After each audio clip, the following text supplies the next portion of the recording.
In this video, I'll be sharing a clip from one of our live mastermind events that we did with our clients where we spoke about how to build out and improve your offer. In business, your offer is responsible for nearly every step of your acquisition process, from the cost it takes to acquire a customer, to how much you can charge per customer, your lifetime value. Your offer affects your click-through rate and your cost per click when you're advertising online. It will affect your conversion rates when you speak to clients. And nearly every aspect of your acquisition is going to be impacted by your offer. And so if you can improve your offer, you can charge more, you can get better client results, and ultimately better client results means you'll get better clients, better prospects, and it's a cycle that will allow you to continue to charge more, get more clients, and ultimately grow a greater and healthier business. So check out this video if you want to learn how to improve your offer, take some of the tips, and let me know in the comments below what your takeaways are. There's 4 things that we can play around with, 4 variables, and 2 we want to increase and 2 we want to decrease. So the 2 we want to increase is the outcome. So you'll be able to charge more if you can provide a bigger outcome, a better outcome, something that people want or have a stronger desire to achieve. We also, this is linked to the likelihood, and this is the perceived likelihood. So this is not necessarily, you might know, let's say you help someone lose weight. You might know that, it's probably not the best example, but every single person you work with will lose weight. You might believe that, but what is the prospect's belief? And so it's not just the outcome, it's the perceived likelihood of the outcome. So I could say click this button and you'll make $1 billion. That's a very big outcome, but your belief, the perceived likelihood of that actually happening is probably going to be next to 0. So it's a balancing act. So we want to increase this, we want to increase this. And then what we want to decrease is the time it takes to achieve the outcome and the effort it takes to achieve the outcome. So an example would be, Amazon's a good example. The effort to get something from Amazon is basically you click one button and then the time is next day.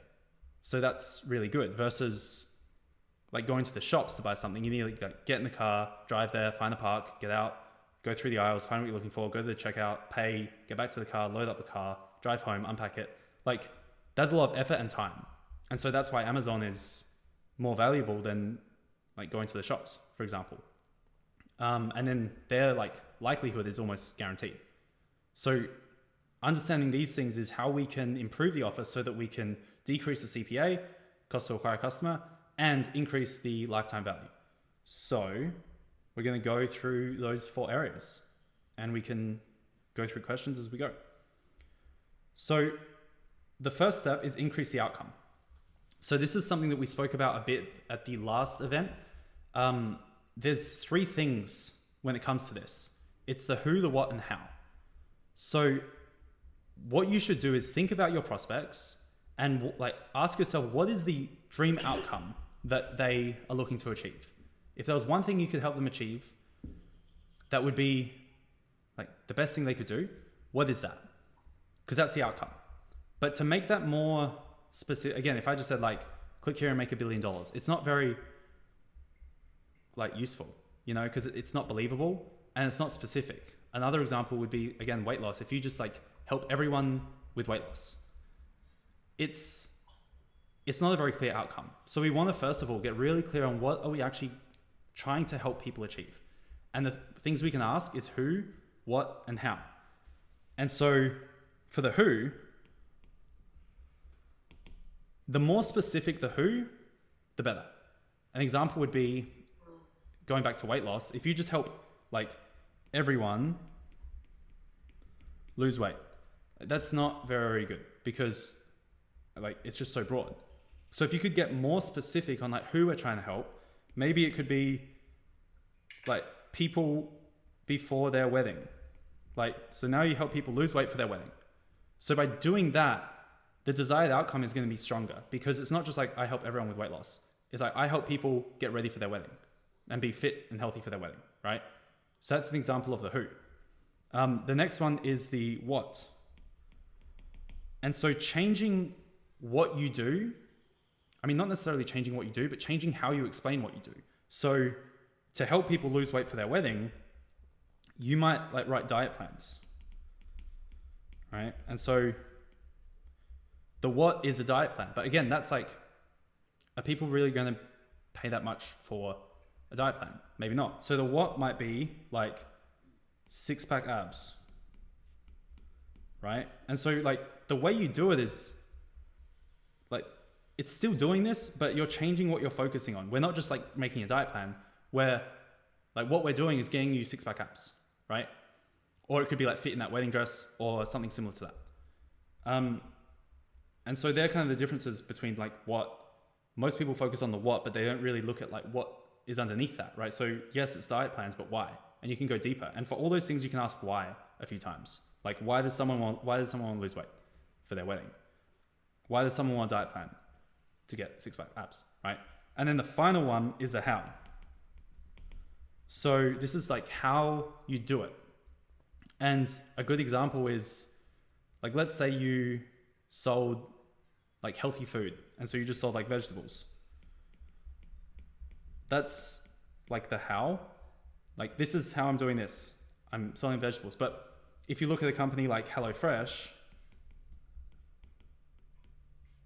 like they're selling vegetables, but they package them all together and they deliver it to your door, right? So it's a different how. And then you could look at a company like YouFoods, which is a meal delivery company, which HelloFresh just acquired. And they don't just send you the ingredients, they actually send you the prepackaged meals. And so like, these are different levels of food, healthy food. One is like the raw materials of the food. One is the raw materials collected with some instructions on how to assemble them. And then YouFoods is like pre-assembled and delivered to your door.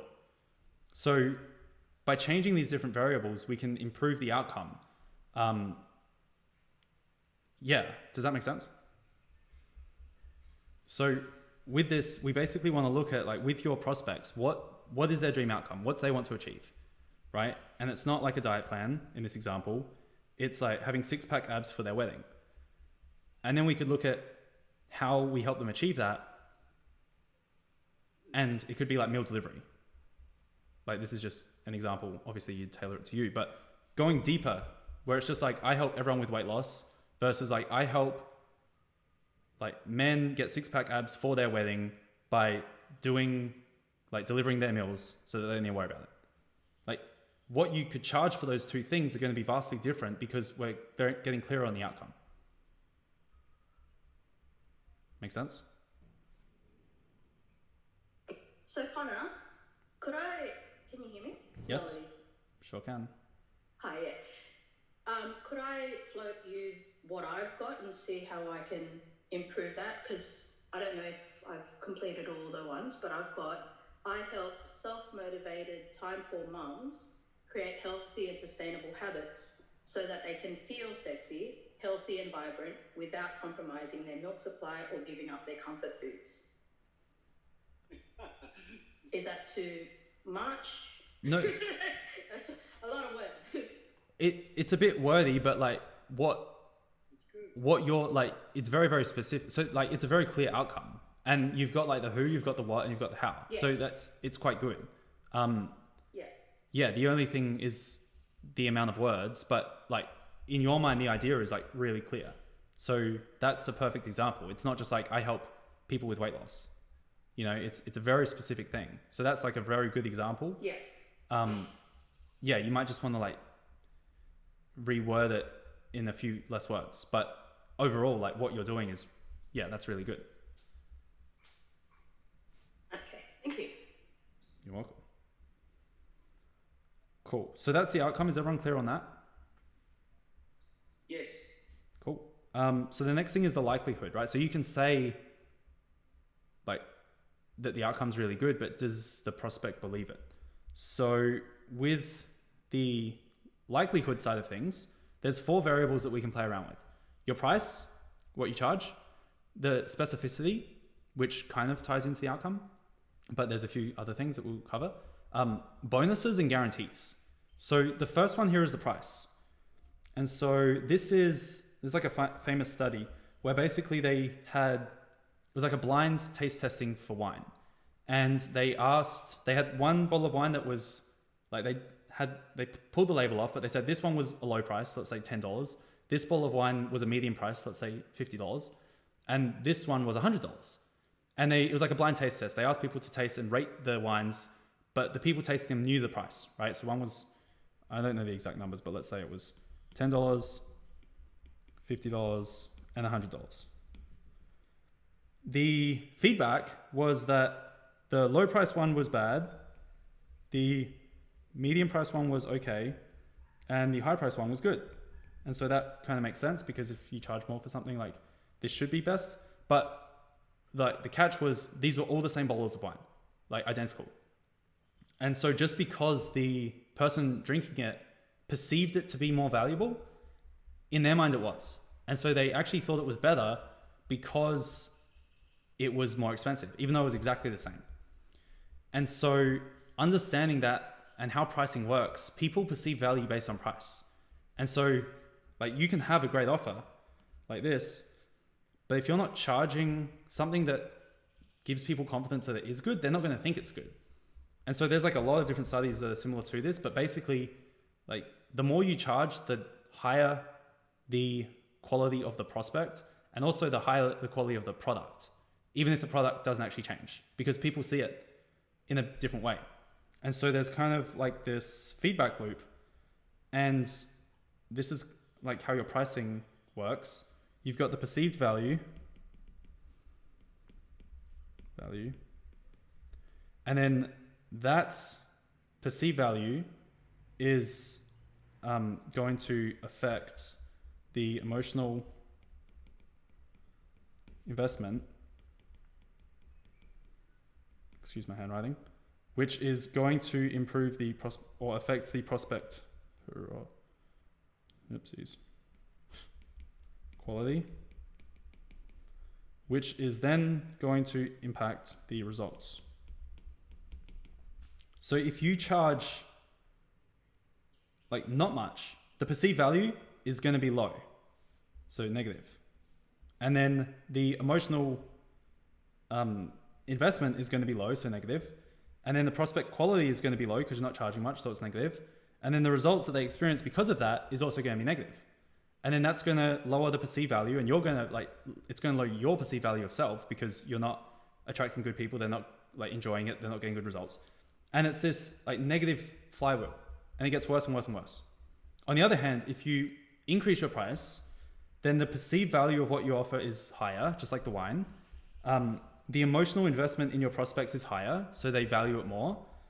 And you attract a higher quality prospect, and then the results that those people get are better. And so everything gets better. And so your price affects a lot of things, and it like is this feedback loop, and it can be positive or negative. So understanding that if you're offering something that, like, if you have a great outcome, but the price isn't like congruent with that outcome, then people aren't going to believe it. So the belief is low. The likelihood of achieving that outcome is low. The people you attract is going to be low. And therefore, because they're low quality people, there's even less likelihood that they achieve the outcome. And their results are going to be less. And it just gets worse and worse. So if you can improve the price point, then everything gets better. And so, yeah, it's like if there was one thing you could do to get high quality prospects, get better results for your prospects or clients or customers, and like make more money, like if there was one thing that could do that, you would probably do it. And you can just by increasing the price. So it sounds very simple, but this one thing is like really powerful to understand. And understand that if you're charging less than what you think it's worth, like it's not doing anyone any favors. Your prospects won't take it as seriously. So you're like doing them a disservice. You're going to get low quality prospects. So like people that you actually could help who are high quality will not be interested. And the results that everyone experiences will be worse. The perceived value of what you offer is worse. You think that what you do is worse because it's not working because of all these factors. So pricing is really powerful. Any questions on that?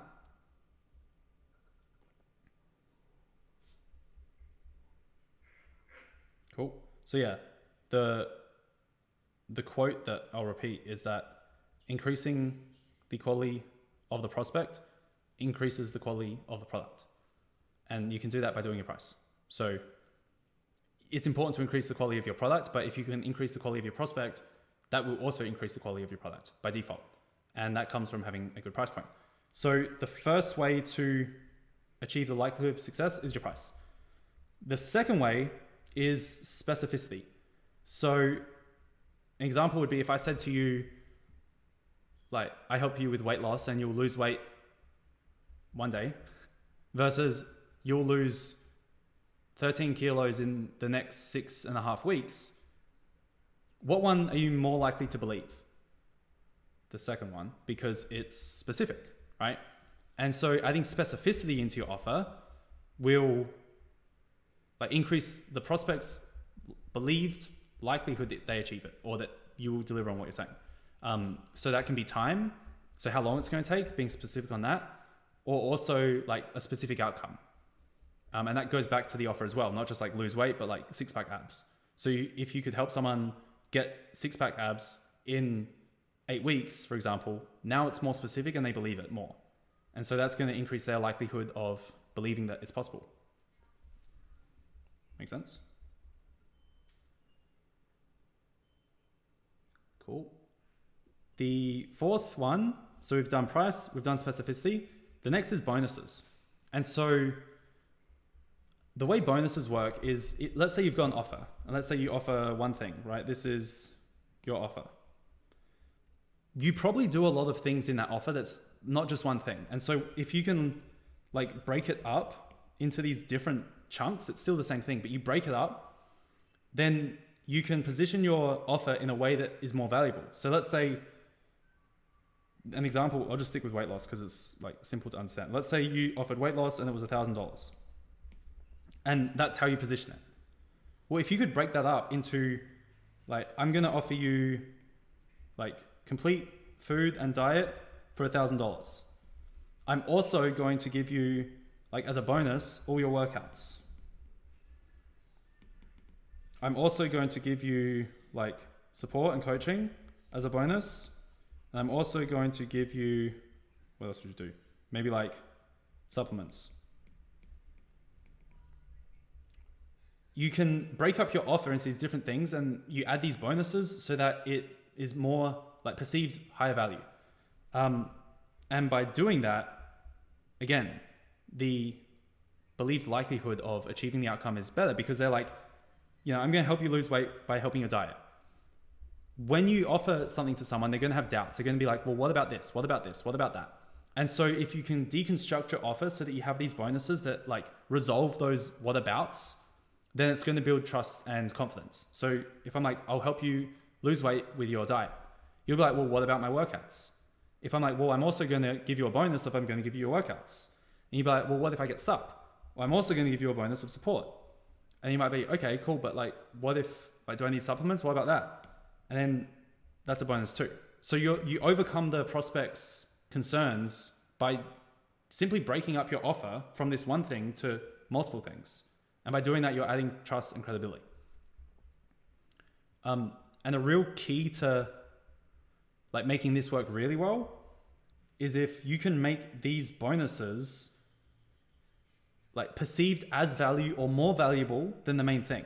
So in this example here, you're saying like, you're going to get everything for $1,000. If I say I'm going to help you with your diet and that's $1,000, and then I'm going to give you like 12 months of tailored customized workouts as a bonus for free. And in your minds, you think that that's also worth $1,000. And then I say, I'm going to give you 12 months of one-on-one coaching and support. In your minds, if you also think that that's worth $1,000, like it really adds the value to what you're doing because the bonuses alone are equal to the whole. And like, if you can get someone to think like, if I like that one thing alone would be worth it, they can justify the price. So again, if you're offering like nutrition coaching and you say, I'm going to give you these workouts, if that prospect in their mind thinks that, well, just the workouts alone would be worth $1,000, then all these things together is like a no-brainer. And yeah, so that is bonuses. And then the final one is guarantees. So adding a guarantee can be very useful, but you want to be careful of how you structure it. And so the best way to structure guarantees is by reverse engineering. So let's say you've got, let me just rub this out.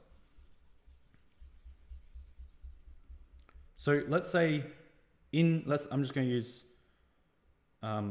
I'll use like Apex as an example. So in Apex, someone enrolls, then they do their onboarding, then they do their foundations, which is like training, and then they have their like action plan call. Right? So we know if someone does these things, they're very likely to stay and get results. And so in your product or service, reverse engineer the steps that are required for someone to get results. And what you can do is look at all your customers or clients and see what were the things that people did that got them results. And then if you create a guarantee that is in relation to this. So for Apex, it's if you do this within 30 days and you don't like it, then like you just get a refund, right? But by knowing the process and by knowing that if they do this, if they do this, if they do this, and they do it properly, they will get results, then you can create guarantees that are very like appealing to your prospects, and it increases that likelihood of achieving, because in their minds, it's like, well, if it doesn't work, I get a refund. But if you work in these steps that like, if they do this, they will get results. And to qualify for the refund, they need to do these things. Therefore they will get results. Then they won't want the refund. It works very well for everyone because the prospect feels confident and you're confident that if they do it, they'll achieve what they're looking to achieve. So when it comes to guarantees, you want to look at your customer journey, like your onboarding, the steps that they need to take to achieve success in whatever it is you offer, and then deconstruct that so that it's worked into your guarantee. And this is like, yeah, this is really good to think about, because like for evolution, it's probably like join the Facebook group, like jump on a Q&A call. You know, there are different things that we know if people do, they're more likely to achieve success. So you can work that into what it is you're offering, and make that part of your guarantee. And so they're the 4 things. Price, higher price point, increases confidence. Specificity, the more specific it is, increases confidence. Bonuses, break up your offer into different things so that people think like, what about this? And you can offer it. And if that bonus, they think, well, that thing alone is worth the entire price, then that's really good. And then guarantees, work them in so that it basically forces people to do the steps that you know are required to get results, and therefore they get results. But they also feel more confident from the outset. Hopefully you enjoyed this video. If you did, be sure to subscribe. If you would like to learn more, click the link in the description. And if you have questions, drop them in the comments below and we'll do our best to answer them. Thanks for watching. I'll see you next time.